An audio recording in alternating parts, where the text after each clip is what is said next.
ಒಂದು ಇಬ್ಬರು ಮೂರು ಜನ ಸೇರಿಕೊಂಡು ಒಂದು ಕ್ಯಾಮ್ರಾ ಹಿಡ್ಕೊಂಡು ಒಂದು ಇಬ್ಬರು ಆರ್ಟಿಸ್ಟ್ ಇಟ್ಕೊಂಡು ಅಥವಾ 4 ಆರ್ಟಿಸ್ಟ್ ಇಟ್ಕೊಂಡು ಶೂಟ್ ಮಾಡ್ತಾರೆ. ಇದರಿಂದ ಕಾರ್ಮಿಕ ವರ್ಗಕ್ಕೆ ತೊಂದರೆ ಆಗಲಿಲ್ವಾ? ಅವ್ರಿಗೆ ಕೆಲಸ ಇಲ್ದಿದ್ದಾಗ ಆಗಲಿಲ್ವಾ? ಅದ್ರ ಬಗ್ಗೆ ನಿಮ್ಮ ಅಭಿಪ್ರಾಯ ಏನು? ಅಂಥ ಸಿನಿಮಾಗಳ ಬಗ್ಗೆ ನಿಮ್ಮ ಅಭಿಪ್ರಾಯ ಏನು?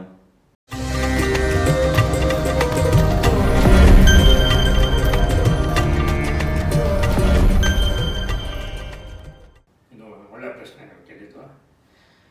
ಒಂದು ಕ್ಯಾಮ್ರಾ ಒಂದು ಯಾವುದೋ ಒಂದು 4 ಲೈಟು ಒಂದು ಕ್ಯಾಮ್ರಾ ಇಟ್ಕೊಂಡೋಗಿ ಯಾರನ್ನ ಆರ್ಟಿಸ್ಟ್ನ ಇಟ್ಕೊಂಡು ಶೂಟ್ ಮಾಡಿ ಅದೊಂದು ಸಿನಿಮಾ ಅಂತ ಮಾಡ್ತಾ ಇದ್ದಾರೆ.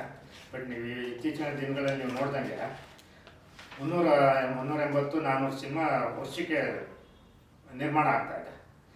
ಅದರಲ್ಲಿ 4-5 ಸಿನಿಮಾ ಅಷ್ಟೇ ಇದು ಆಗ್ತಾ ಇರೋದು ಹೊರತು ಈ ಥರದ್ದು ನೀವು ಹೇಳ್ತಾರಲ್ಲ ಆ ಥರ ಸಿನಿಮಾಗಳು ಯಾವೊಂದೂ ಥಿಯೇಟ್ರಲ್ಲಿ ನಿಲ್ತಾ ಇಲ್ಲ. ಒಂದು ದಿವಸ ಅಲ್ಲ, ಒಂದು ಶೋನೂ ನಿಲ್ತಾ ಇಲ್ಲ. ಅವರು ಸುಮ್ಮನೆ ಪೋಸ್ಟರ್ಗಳು ಹಾಕ್ತಾರೆ, ಥಿಯೇಟ್ರಲ್ಲಿ ರಿಲೀಸು ಅಂತಾರೆ. ಆ ಥಿಯೇಟ್ರ್ ಒಳಗಡೆ ಹೋದರೆ ಆ ಥಿಯೇಟ್ರ್ ಇದ್ದೇ ಇರಲ್ಲ, ಸಿನಿಮಾನೇ ಇರಲ್ಲ. ಹಾಗಾಗಿ ಇದನ್ನು ದಾರಿ ತಪ್ಪಿಸೋರು ಒಂದಷ್ಟು ಜನ ಸೇರ್ಕೊಂಡ್ಬಿಟ್ಟಿದ್ದಾರೆ ಈ ಚಿತ್ರರಂಗದೊಳಗಡೆ. ಈ ಥರ ದಾರಿ ತಪ್ಪಿಸೋರು, ನಿರ್ಮಾಪಕರಿಗೆ ದಾರಿ ತಪ್ಪಿಸೋರು ಒಂದಷ್ಟು ಜನ ಸೇರಿಕೊಂಡು ಚಿತ್ರರಂಗನ ಒಂಥರ ಅತಂತ್ರ ಮಾಡ್ತಾ ಇದ್ದಾರೆ. ಹೀಗಾಗಿ ನಾವೆಲ್ಲ ಕುಂತ್ಕೊಂಡು ಮಾತಾಡಿ ನಿರ್ಮಾಣ ನಮ್ಮ ವಾಣಿಜ್ಯ ಮಂಡಳಿಗೆ ಹೋಗಿ ಇದ್ರ ಬಗ್ಗೆ ದೂರು ಸಲ್ಲಿಸಿ ನೀವು ಸಕ್ರಿಯರಾಗಬೇಕು ದಯವಿಟ್ಟು. ಇದರಿಂದ ನಿರ್ಮಾಪಕರಿಗೂ ಒಳ್ಳೇದಾಗ್ತಾ ಇಲ್ಲ, ಈ ಕಾರ್ಮಿಕರಿಗೂ ಕೆಲಸ ಸಿಗ್ತಾ ಇಲ್ಲ. ಆ ಪೇಮೆಂಟು ಬರ್ತಾ ಇಲ್ಲ ಈಗ ನಮ್ಮ ಕಾರ್ಮಿಕರಿಗೆ. ಏನಾಗಿದೆಯಪ್ಪ ಈಗ ಅಂದರೆ ಟೆಕ್ನಾಲಜಿ ಎಲ್ಲ ಬೆಳ್ಕೊಂಡು ಹಿಂದೆ ಎಲ್ಲ ಏನು ಮಾಡ್ತಾಯಿದ್ರು ಅಂದರೆ ಟೆಕ್ನಾಲಜಿ ಬೆಳೆದಿತ್ತೋ ಇಲ್ಲ ಬೆಳೆದಿಲ್ಲ ಅದು ಆ ವಿಷಯ ಬರ್ತಾ ಇಲ್ಲ ಇಲ್ಲಿ. ಏನಾಗಿದೆ ಅಂದರೆ ಹಿಂದೆ ಮಾಡ್ತಾಯಿದ್ದವ್ರು ಏನಾದರೂ 2 ಭಾಷೆಯಲ್ಲಿ ಶೂಟಿಂಗ್ ಮಾಡಿದಾಗ ಕನ್ನಡ ಮತ್ತು ತೆಲುಗು, ಕನ್ನಡ ಮತ್ತು ತಮಿಳು, ಕನ್ನಡ ಮತ್ತು ಹಿಂದಿ ಆ ಥರ ಶೂಟ್ ಮಾಡಿದಾಗ 2 ಲ್ಯಾಂಗ್ವೇಜಲ್ಲೂ 2 ಚಿತ್ರರಂಗದ ಮಾತ್ರ ಸಂಸ್ಥೆ ಅಂತ ಕರೆಸಿಕೊಳ್ಳುವ ಚೇಂಬರ್ನೊಂದಿಗೆ ಒಕ್ಕೂಟದ ಸಂಬಂಧ ಹೇಗಿದೆ? ಆ ಬಗ್ಗೆ ಸ್ವಲ್ಪ ವಿವರವಾಗಿ ಹೇಳ್ತೀರಾ? ಇಲ್ಲ, ಚೇಂಬರಲ್ಲಿ ನಮಗೆ ಚೇಂಬರವರು ಒಂಥರ ಅವಿನಾಭಾವ ಸಂಬಂಧ. ನಮಗೆ ಅದು ಮಾತೃ ಸಂಸ್ಥೆ ಅಂತ ನಾವು ಅವಾಗಿಂದ ನಾವು ಇವಾಗ ಒಕ್ಕೂಟ ಯಾವಾಗ ಸ್ಥಾಪನೆ ಆಯಿತೋ ಅವಾಗಿಂದ ನಾವು ವಾಣಿಜ್ಯ ಮಂಡಳಿಯನ್ನು ಮಾತೃ ಸಂಸ್ಥೆ ಅಂತ ಕನ್ಸಿಡರ್ ಮಾಡಿಬಿಟ್ಟಿದ್ದೀವಿ. ಅದ್ರ ಜೊತೆ ಇಲ್ಲಿ ಬರುವಂಥ ಅಧಿಕಾರಿಗಳು ಅವ್ರ ಜೊತೆ ನಾವು ತುಂಬ ಸೌಹಾರ್ದತೆಯಿಂದ ಹೋಗಬೇಕು. ಅದು ಕೆಲವರು ಹೋಗಿದ್ದಾರೆ, ಕೆಲವರು ಹೋಗಿಲ್ಲ.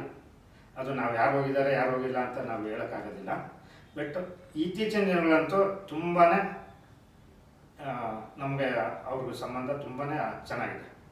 ನಮ್ಮನ್ನು ಬಿಟ್ಟೆ ಅವರು ಏನೋ ಒಂದು ಇದು ಮಾಡೋದಿಲ್ಲ. ಏನಾದ್ರು ಕಷ್ಟ ಸುಖಗಳು ಸಿನಿಮಾ ರಂಗದಲ್ಲಿದ್ದಾಗ ನಮ್ಮನ್ನು ಕರೆದು ಒಂದು ಮೀಟಿಂಗ್ ಮಾಡಿ ಚರ್ಚೆ ಮಾಡಿ ಅದಕ್ಕೆ ಏನು ಸಮಸ್ಯೆ ಬಗೆಹರಿಸ್ಬೋದು, ಈ ಥರ ಸಮಸ್ಯೆ ಇದೆ, ಈ ಥರ ಹೋದರೆ ಚೆನ್ನಾಗಿರುತ್ತೆ, ನೀವೆಲ್ಲ ನಮ್ಮ ಕೈ ಜೋಡಿಸಿ ಅಂತ ನಮಗೂ ಅವರು ಇನ್ಸ್ಟ್ರಕ್ಷನ್ ಕೊಡ್ತಾ ಇದ್ದಾರೆ. ನಾವು ಅದೇ ರೀತಿ ನಡ್ಕೊಂಡು ಹೋಗ್ತಾ ಇದ್ದೀವಿ. ಈ ಮಾತೃ ಸಂಸ್ಥೆ ಅನ್ನೋದಕ್ಕೆ ನಾವು ಅದು ಗೌರವ ಕೊಟ್ಟು ಅವ್ರ ಜೊತೆ ನಾವು ನಿಂತ್ಕೊಂಡಿದ್ದೀವಿ. ನಮಗೂ ಅವರು ಮಾನ್ಯತೆ ಕೊಡ್ತಾ ಇದ್ದಾರೆ. ಇತ್ತೀಚಿನ ದಿನಗಳಲ್ಲಿ ತುಂಬ ಚೆನ್ನಾಗಿದೆ. ತಂತ್ರಜ್ಞನಲ್ಲದೆ ಕಲಾವಿದರೊಂದಿಗೆ ಒಕ್ಕೂಟದ ಸಂಬಂಧ ಹೇಗಿದೆ? ಸಂಬಂಧ ಅಂದರೆ ತಂತ್ರಜ್ಞರು ಕಲಾವಿದರು ಎಲ್ಲ ಇದರೊಳಗಡೆ ಒಕ್ಕೂಟದಲ್ಲೇ ಇರೋದ್ರಿಂದ ಅಂಗಸಂಸ್ಥೆಗಳ ಸದಸ್ಯರವರೆಲ್ಲ. ಹಾಗಾಗಿ ಅವರು ಏನು ಸಂಬಂಧ ತುಂಬ ಚೆನ್ನಾಗಿರುತ್ತೆ. ಅವ್ರಿಗೇನು ಇಲ್ಲಿಂದ ಏನು ಫೆಸಿಲಿಟಿ ಸಿಗುತ್ತೋ ಒಕ್ಕೂಟದಿಂದ ಅದನ್ನೆಲ್ಲ ಅಂಗಸಂಸ್ಥೆಯಿಂದ ಕೊಡಲೇಬೇಕಾಗುತ್ತೆ, ಕೊಡ್ತಾ ಇದ್ದೀವಿ. ಅವರು ನಮಗೆ ಸಂಬಂಧ ತುಂಬ ಚೆನ್ನಾಗಿದೆ.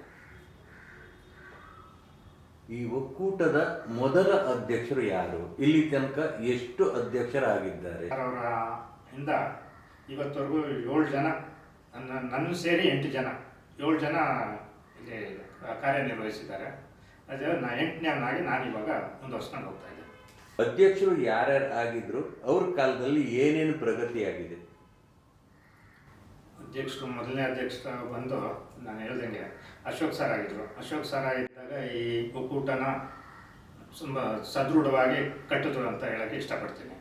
ಅನಂತನಾಗ್ ಸರ್ ಸರ್ಕಾರದಿಂದ ನಮಗೆ ಇಲ್ಲೇ ಸ್ಥಾಪನೆ ಆಗೋದಕ್ಕೆ ಮತ್ತು ಒಕ್ಕೂಟಕ್ಕೆ ಪ್ರಾಮುಖ್ಯತೆ ಸಿಗೋವಂಥ ವ್ಯವಸ್ಥೆ ಮಾಡೋದಕ್ಕೆ ಈ 100% ಈ ಕಾರ್ಮಿಕರಿಗೆ ಕೆಲಸ ಸಿಗಲಿ ಅಂದ್ಬಿಟ್ಟು ಸರ್ಕಾರಕ್ಕೆ ಮನವಿ ಮಾಡ್ಕೊಂಡಿದ್ದಕ್ಕೆ ಸರ್ಕಾರದವ್ರು ಏನು ಮಾಡಿದ್ರು, ಇಲ್ಲೇ ಚಿತ್ರೀಕರಣ ಆದರೆ ನಮ್ಮ ಇವ್ರಿಗೆ ಕರ್ನಾಟಕದವ್ರಿಗೆ ಕೆಲಸ ಸಿಗುತ್ತೆ, ನಮ್ಮ ಕಾರ್ಮಿಕರಿಗೆ ಕೆಲಸ ಸಿಗುತ್ತೆ ಅನ್ನೋ ಒಂದು ಉದ್ದೇಶದಿಂದ ಇಲ್ಲಿ ಚಿತ್ರೀಕರಣ ನಡೆದಂಥ ಸಿನಿಮಾಗಳಿಗೆ 50% ಏನೋ ತೆರಿಗೆ ವಿನಾಯಿತಿ ಎಲ್ಲ ಘೋಷಿಸಿ ಇಲ್ಲಿ ಕರ್ನಾಟಕದಲ್ಲಿ ಚಿತ್ರೀಕರಣ ಮಾಡಿದವ್ರಿಗೆ ಸಬ್ಸಿಡಿ ಕೊಟ್ಟು ಆ ಥರ ಎಲ್ಲ ಅನುಕೂಲ ಮಾಡಿಕೊಟ್ಟು ನಮ್ಮ ಕಾರ್ಮಿಕರಿಗೆ ಮಾನ್ಯತೆ ಬರೋ ಥರ ಮಾಡಿದ್ದು ನಮ್ಮ ಅನಂತನಾಗ್ ಸರ್. ಅದಾದಮೇಲೆ ಕೃಷ್ಣಮೂರ್ತಿ ಸರ್ ಅಂತ ಬಂದರು. ಅವ್ರಿಗೆ ನಾವಿವಾಗ ಇಲ್ಲಿ ಕುಂತ್ಕೊಂಡು ಮಾತಾಡ್ತಾ ಇದ್ವಲ್ಲ, ಈ ಜಾಗನ ನಮಗೆ ಬಾಡಿಗೆ ಕೊಡೋರಿಗೆ ಒಂದು ವ್ಯವಸ್ಥೆ ಮಾಡಿಕೊಟ್ರು ಸರ್. ನಮ್ಮ BBMP ನಮ್ಮ ಬೆಂಗಳೂರು ಮಹಾನಗರ ಪಾಲಿಕೆಯಿಂದ ಈ ಜಾಗನ ಬಾಡಿಗೆಗೆ, ಅದು ಬೆಂಗಳೂರು ಹೃದಯ ಭಾಗದಲ್ಲೇ ನಮ್ಮ ಒಕ್ಕೂಟಕ್ಕೆ ಒಂದು ಜಾಗ ಬಾಡಿಗೆ ಜಾಗ, ಸ್ವಂತ ಇಲ್ಲ, ಬಾಡಿಗೆ ಜಾಗ ಅಂತ ಮಾಡಿಕೊಟ್ಟು ಅವರು ತುಂಬ ಇದು ಮಾಡಿದ್ದಾರೆ ಅವರು ಕೃಷ್ಣಮೂರ್ತಿ ಸರ್. ಇನ್ನು ರವೀಂದ್ರನಾಥನ್ ಅವ್ರು ಬಂದರು, ಅವರು ಒಂದೂವರೆ ವರ್ಷ ಇದ್ದರು, ಅವರು ಹಾಗೆ ಹೋದರು. ಅದಾದಮೇಲೆ ಕೃಷ್ಣಮೂರ್ತಿ ಸರ್ ಅಂತ ಬಂದರು. ಕೃಷ್ಣಮೂರ್ತಿ ಅವರು ಸರ್ಕಾರದಿಂದ ಏನೇನು ಸವಲತ್ತು ಬೇಕೋ ಅದನ್ನೆಲ್ಲ ಓಡಾಡ್ಕೊಂಡು ಮಾಡೋಕ್ಕೆ ಪ್ರಯತ್ನ ಪಟ್ಟರು. ಅವರು ಜಾಸ್ತಿ ದಿನ ಇರಲಿಲ್ಲ. ಅದಾದಮೇಲೆ ನಮ್ಮ ಸಾರಾಗೊಂದು ಸರ್ ಬಂದರು. ಅವ್ರು ಬಂದಾದಮೇಲೆ ನಮ್ಮ ಇದೇನೋ ದುರದೃಷ್ಟನ ಕರೋನಾ ಬಂದ್ಬಿಡ್ತು. ಅವರು ಬರ್ತಾರೆ, ಏನೋ ನಮಗೆ ಇದಕ್ಕೆ ಒಕ್ಕೂಟಕ್ಕೆ ಏನಾದ್ರು ಸಹಾಯ ಮಾಡ್ತಾರೆ, ಒಂದು ದೊಡ್ಡ ಮಟ್ಟದಲ್ಲಿ ಇದನ್ನು ನಮ್ಮ ಸ್ವಂತ ಬಿಲ್ಡಿಂಗ್ ಮಾಡ್ತಾರೆ, ನಮ್ಮ ಕಾರ್ಮಿಕರಿಗೆ ಏನಾದ್ರು ಇದು ಮಾಡ್ತಾರೆ ಅನ್ನೋ ಥರ ಎಲ್ಲರಿಗೂ ಆಶಾಭಾವನೆ ಇತ್ತು. ಆದರೆ ಏನಾಯಿತು, ಕರೋನಾ ಬಂದ್ಬಿಡ್ತು. ಕರೋನಾ ಬಂದಾಗ ಅದೆಷ್ಟು ನಮಗೆ ಸಮಂಜಸ ಮತ್ತು ಅವ್ರು ಬಂದು ಎಷ್ಟು ಉಪಯೋಗ ಆಯಿತು ಅಂದರೆ, ಆ ಕರೋನಾ ಪೀರಿಯಡ್ ಒಂದು 3 ವರ್ಷ ಅವರು ಕಾರ್ಮಿಕರಿಗೆ ಏನೂ ತೊಂದರೆ ಆಗದಿರೋ ಥರ, ಕರೋನಾದಲ್ಲಿ ಎಲ್ಲ ಬೇರೆ ಬೇರೆ ಕಾರ್ಮಿಕರುಗಳಿಗೂ ತುಂಬ ಕಷ್ಟ ಬಂತು. ಆದರೆ ಸಿನಿಮಾ ರಂಗದ ಕಾರ್ಮಿಕರಿಗೆ ಅಂಥ ಕಷ್ಟ ಗೊತ್ತಾಗಲಿಲ್ಲ. ಅವ್ರು ಇದ್ದಿದ್ದರಿಂದ ಸರ್ಕಾರದಿಂದ ಅದು ಏನಾದರೂ ಸವಲತ್ತಾಗಿರ್ಬೋದು, ಆಮೇಲೆ ನಮ್ಮ ನಾಯಕ ನಟರುಗಳಿಂದ ಸವಲತ್ತಾಗಿರ್ಬೋದು, ಆಮೇಲೆ ಈ ಕಿಟ್ಗಳು ಕೊಡ್ತಾಯಿದ್ರು, ಆಹಾರ ಕಿಟ್ಗಳು, ಆಮೇಲೆ ಏನಾದ್ರು ರೇಷನ್ ಕಿಟ್ಗಳು ಅದೆಲ್ಲ ಕೊಡ್ತಾಯಿದ್ರು. ಎಲ್ಲೆಲ್ಲೂ ಕೊಡ್ತಾಯಿದ್ರು. ಅವ್ರ ಹತ್ರ ಎಲ್ಲ ಅವರು ನಮ್ಮ ಕಾರ್ಮಿಕರಿಗೆ ಕೊಡಿಸಿ ತುಂಬಾ ಸಹಾಯ ಮಾಡಿ ಈ ಥರ ಅವ್ರನ್ನ ನಾವು ಉಪಯೋಗಿಸ್ಕೊಳ್ಳೋ ಥರ ಬಂತು. ಅವರು ನಮಗೆ ಕಾರ್ಮಿಕರಿಗೆ ಈ ಥರ ಸಹಾಯ ಮಾಡೋ ಥರ ಬಂತು. ನಾವು ಅಂದ್ಕೊಂಡ್ವಿ ಇದನ್ನೆಲ್ಲ ಸ್ವಂತ ಜಾಗ ಮಾಡಿಕೊಡ್ತಾರೆ ಅವರು ಅನ್ನೋ ಥರ ಎಲ್ಲ ನಾವು ಇದ್ದೆ. ಆದರೆ ನಮ್ಮ ಜೀವನನೇ ಒಂದು ಇದ್ರ ಥರ ಅತಂತ್ರ ಆದಾಗ ಅದು ಜೀವನ ಕಾಪಾಡೋದಕ್ಕೆ ಅವರು ಒಂದು 3 ವರ್ಷ ಕಷ್ಟಪಟ್ಟು ಅದನ್ನು ಮಾಡಿಕೊಟ್ರು. ಅವರಾದಮೇಲೆ ಮಹಾಬಲ ಅಂತ ಒಬ್ಬರು ಬಂದರು. ಅವರು ಒಂದು 3 ವರ್ಷ ಅದೇ ಈ ನಮ್ಮ ಕಾರ್ಮಿಕರಿಗೆ ನಾವು 3 ವರ್ಷಕ್ಕೊಂದು ಸರಿ ವೇತನ ಪರಿಷ್ಕರಣೆ ಆಗುತ್ತೆ ನಮಗೂ ಮತ್ತು ವಾಣಿಜ್ಯ ಮಂಡಳಿಯವ್ರಿಗೂ. ಇದರಲ್ಲೇ 3 ವರ್ಷ ಮಾಡಿಕೊಂಡು ಒಂದು ವೇತನ ಪರಿಷ್ಕರಣೆ ಮಾಡಿಕೊಟ್ಟು ಹೋದರು. ಇವಾಗ ನಾನು ಬಂದೆ, ಸರ್ಕಾರದಿಂದ ಒಂದು ನಮ್ಮ ಕಾರ್ಮಿಕರಿಗೆಲ್ಲರಿಗೂ ಮಹಾಶಾಸನ ಪೆನ್ಷನ್ ಬರಬೇಕು ಅಂತ ಓಡಾಡ್ತಾ ಇದ್ದೀನಿ. ಮತ್ತು ನಮ್ಮ ಮಕ್ಕಳಿಗೆ ವಿದ್ಯಾಭ್ಯಾಸಕ್ಕೆ ಸ್ಕಾಲರ್ಶಿಪ್ ಬರಬೇಕು ಅಂತ, ಮತ್ತು ನಮಗೆ ಕಾರ್ಮಿಕರಿಗೆಲ್ಲರಿಗೂ ವೈದ್ಯಕೀಯ ವೆಚ್ಚ ಬರಬೇಕು ಅಂತ ಎಲ್ಲ ಓಡಾಡ್ತಾ ಇದ್ದೀನಿ. ಅದು ಮೊನ್ನೆ ಬಡ್ಜೆಟಲ್ಲಿ ಸಿದ್ದರಾಮಯ್ಯ ಸರ್ ಮೊನ್ನೆ ಬಡ್ಜೆಟಲ್ಲಿ ಅನೌನ್ಸ್ ಮಾಡಿದ್ದಾರೆ, ಅದು ಕಾರ್ಯಗತ ಆಗಬೇಕು. ಈಗ ಇತ್ತೀಚಿನ ಇವತ್ತು ನಮ್ಮ DK ಶಿವಕುಮಾರ್ ಸಾಹೇಬರು ಬಂದಿರೋದ್ರಿಂದ ಇನ್ನು ಕಾರ್ಮಿಕ ಮಂತ್ರಿ ಯಾರು ಅಂತ ಇನ್ನು ಅನೌನ್ಸ್ ಮಾಡಿಲ್ಲ. ಅವರು ಅನೌನ್ಸ್ ಮಾಡಿದ ತಕ್ಷಣ ಈ ಕಾರ್ಯನ ನಾವು ಚಾಲನೆ ಕೊಟ್ಟು ಇದನ್ನು ಅನೌನ್ಸ್ ಮಾಡೋ ಥರ ಒಂದು ವ್ಯವಸ್ಥೆ ಮಾಡ್ಕೊಂಡು ಆ ಒಂದು 3 ಕಾರ್ಯಕ್ರಮ ಅಂಶನ ಸರ್ಕಾರದ ಮುಂದೆ ಇಟ್ಟಿದ್ದೀವಿ. ಕಾರ್ಮಿಕ ಇಲಾಖೆಯಿಂದ ಏನೆಲ್ಲ ಅನುದಾನ ಸಿಗ್ತಾ ಇದೆ, ಅದು ಎಷ್ಟು ಫಲಪ್ರದವಾಗಿದೆ, ಅದು ಎಷ್ಟು ಪಡಿತಾ ಇದೆ? ಕಾರ್ಮಿಕ ಇಲಾಖೆಯಿಂದ ಒಂದು ರೀತಿ ಎಲೆಮರೆಕಾಯಿ ಥರ ಆಗ್ಬಿಟ್ಟಿದೆ ಅದು. ಕಾರ್ಮಿಕ ಇಲಾಖೆ ಅನುದಾನಗಳು ಎಲೆಮರೆಕಾಯಿ ಥರ ಇದೆ. ಇಲ್ಲಿ ನಮ್ಮ ಇದರಲ್ಲಿ ಯಾರೂ ಅದ್ರ ಬಗ್ಗೆ ಪ್ರಯತ್ನನೇ ಪಟ್ಟಿಲ್ಲ. ನಮ್ಮ ಸದಸ್ಯರಿಗೂ ಈ ಥರ ಇದೆ ಕಾರ್ಮಿಕ ಇಲಾಖೆಯಲ್ಲಿ, ಬನ್ನಿ ಅದನ್ನೆಲ್ಲ ತಗೊಳ್ಳಿ ಅನ್ನೋ ಥರ ಹೇಳೋರು ಯಾರೂ ಇರಲಿಲ್ಲ. ಇತ್ತೀಚಿನ ದಿನಗಳಲ್ಲಿ ನಾನು ಅದನ್ನೆಲ್ಲ ಹೇಳ್ಕೊಂಡು ಕಾರ್ಮಿಕ ಇಲಾಖೆಯಿಂದ ಈ ಥರ ತುಂಬ ಸೌಲಭ್ಯಗಳಿದೆ. ಯಾಕಂದರೆ ನಮ್ಮ ಈಗ ನೀವು ಒಂದು ಉದಾಹರಣೆಗೆ ಈ ಗಾರೆ ಕೆಲಸದವ್ರು ಅವರೆಲ್ಲ ಗೊತ್ತಿರ್ಬೋದಲ್ಲ, ಅವ್ರಿಗೆ ಒಂದು ಸಪ್ರೇಟಾಗಿ ಒಂದು ಹಿಂಗೆ ಮಾಡಿ ಗಾರೆ ಕೆಲಸದವ್ರಿಗೆ ತುಂಬ ಅನುಕೂಲಗಳು ಕೊಡ್ತಾರೆ. ಅವ್ರ ಮಕ್ಕಳು ಮದುವೆಗೆ ದುಡ್ಡಾಗಿರ್ಬೋದು, ಅವ್ರಿಗೇನಾದರೂ ಅಪಘಾತ ಆದರೆ ಅವ್ರಿಗೆ ದುಡ್ಡಾಗಿರ್ಬೋದು, ಅವ್ರಿಗೇನಾದರೂ ಕೈ ಕಾಲು ಏಟಾದಾಗ ಅವ್ರಿಗೆ ಸರ್ಕಾರದಿಂದ ಅನುದಾನಗಳು ಆ ಥರ ಎಲ್ಲ ಅವ್ರಿಗೆ ಇದೆ. ನಮ್ಮ ಸಿನಿಮಾ ರಂಗದವ್ರಿಗೂ ಇದೆ, ಅದು ನಾವ್ಯಾರು ಉಪಯೋಗಿಸ್ಕೊಳ್ತಾ ಇಲ್ಲ. ಅದನ್ನು ಇತ್ತೀಚಿನ ದಿನಗಳು ಅದನ್ನು ಚಾಲನೆ ಕೊಟ್ಟಿದ್ದೀವಿ, ಅದನ್ನು ಕಾರ್ಯಗತ ನಡೀತಾ ಇದೆ. ಅದ್ರ ಜೊತೆಗೆ ಈಗ ನಾನು ಹೇಳಿದೆ, ಈಗ ನಮ್ಮ ಕಾರ್ಮಿಕ ಮಂತ್ರಿ ಬಂದರೆ ಅದನ್ನು 3 ಅಂಶ ನಾವೇನೋ ಅಂದ್ಕೊಂಡಿದ್ದೀವಿ ಅಂತ. ಅದ್ರ ಜೊತೆಗೆ ಇದನ್ನು ಎಲ್ಲ ನಾವು ನಮ್ಮ ಕಾರ್ಮಿಕರಿಗೆ ಸೌಲಭ್ಯ ಸಿಗೋ ಥರ ನಾನು ವ್ಯವಸ್ಥೆ ಮಾಡ್ತಾ ಇದ್ದೇನೆ. ಸಿಗುತ್ತೆ ಅನ್ನೋ ಇದಿದೆ ನಮಗೆ.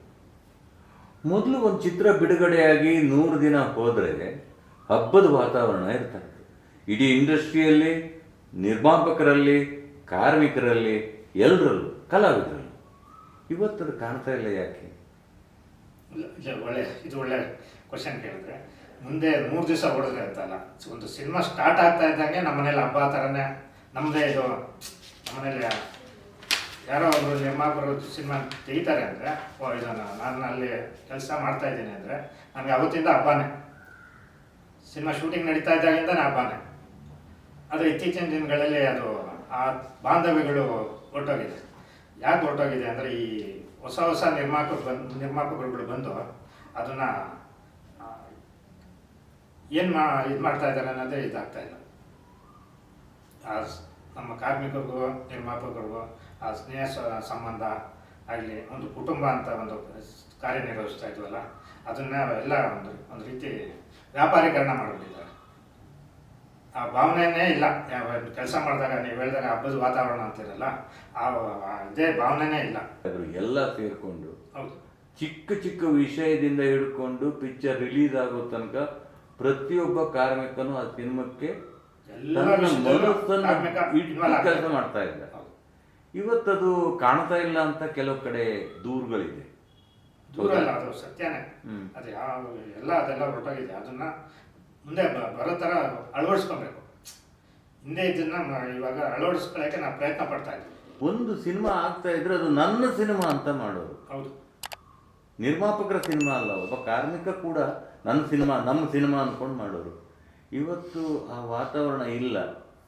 ಅದು ಆ ಬಾಂಡಿಂಗ್ ವಾಪಸ್ ಬರಬೇಕಾದ್ರೆ ಏನು ಮಾಡಬೇಕು, ಅದರ ಬಗ್ಗೆ ನಿಮ್ಮ ಅಭಿಪ್ರಾಯ ಏನು?